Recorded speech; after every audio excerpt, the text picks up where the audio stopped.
Shalom, Renungan Harian Kamis 20 Oktober 2022 dengan judul Serius Percayalah. Markus pasal 4 ayat yang ke-20. Dan akhirnya yang ditaburkan di tanah yang baik ialah orang yang mendengar dan menyambut firman itu lalu berbuah. Ada yang 30 kali lipat, ada yang 60 kali lipat, dan ada yang 100 kali lipat. Dengan bahan bacaan Markus pasal 4 sampai pasal yang ke-6. Apa makna perumpamaan ini bagi kita? Hal pertama, percaya kepada Yesus berarti percaya kepada firman atau sabda Tuhan. Yohanes pasal 1 ayat yang ke-1. Pada mulanya adalah firman. Firman itu bersama-sama dengan Allah dan firman itu adalah Allah.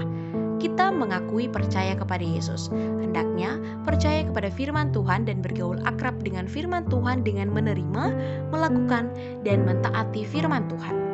Ketika benih firman Tuhan ditabur atau disampaikan oleh kelima jawatan, yakni rasul, nabi, pemberita atau pewarta Injil, gembala atau pastor, pengajar Injil kepada siapa saja yang mendengar firman Tuhan, maka sangat tergantung bagaimana tanggapan dari pendengar. Sebaliknya, sebagai pendengar, hendaknya sungguh-sungguh mendengar firman Tuhan. Markus pasal 4 ayat yang ke-9. Kata Yesus, siapa mempunyai telinga untuk mendengar, hendaklah ia mendengar. Bila seorang beriman kepada Yesus Kristus tidak mau mendengar benih firman Tuhan atau tidak percaya setelah mendengar firman Tuhan, maka si jahat atau iblis akan mencuri firman Tuhan yang barusan engkau dengar dan mencuri hidupmu dari kehidupan kekal yang Tuhan anugerahkan bagi orang yang percaya kepadanya. Hal kedua, tidak cukup hanya percaya, tetapi harus mau hidup di dalam firman Tuhan. Menerima dan percaya kepada benih atau firman Tuhan adalah langkah awal. Namun, bila tidak menghidupi firman Tuhan di dalam hidup kita sehari-hari dan begitu diterjang oleh penderitaan hidup, maka kepercayaan kepada Yesus mulai memudar dan akhirnya hilang. Kolose pasal 2 ayat yang ke-7. Hendaklah kamu berakar di dalam Dia dan dibangun di atas Dia. Hendaklah kamu bertambah teguh dalam iman yang telah diajarkan kepadamu.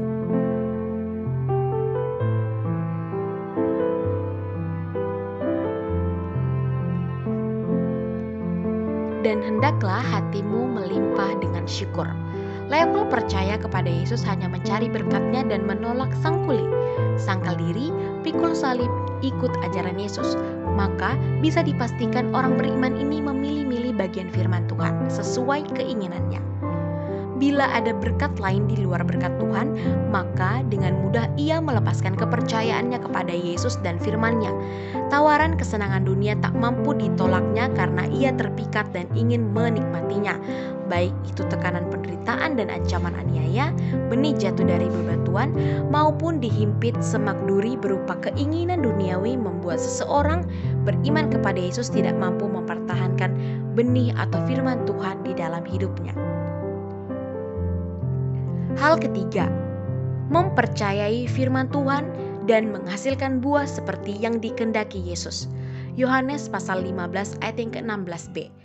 Aku telah menetapkan kamu supaya kamu pergi dan menghasilkan buah dan buahmu itu tetap, supaya apa yang kamu minta kepada Bapa dalam namaku diberikannya kepadamu. Buah apa saja yang dimaksud? Yang pertama, buah pertobatan. Jadi, hasilkanlah buah yang sesuai dengan pertobatan.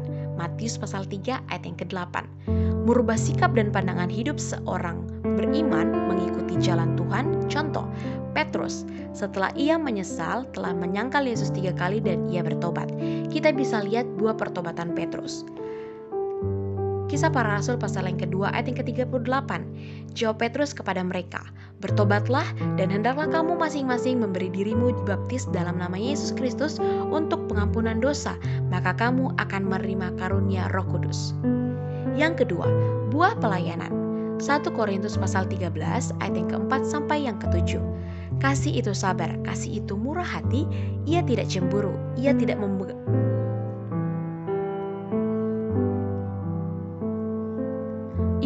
memegahkan diri dan tidak sombong. Ia tidak melakukan yang tidak sopan dan tidak mencari keuntungan diri sendiri. Ia tidak pemarah dan tidak menyimpan kesalahan orang lain. Ia tidak bersuka cita karena ketidakadilan tetapi karena kebenaran.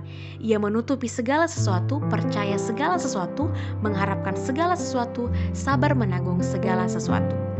Yang ketiga, buah Roh Kudus. Galatia pasal 3 ayat yang ke-22 sampai yang ke-23.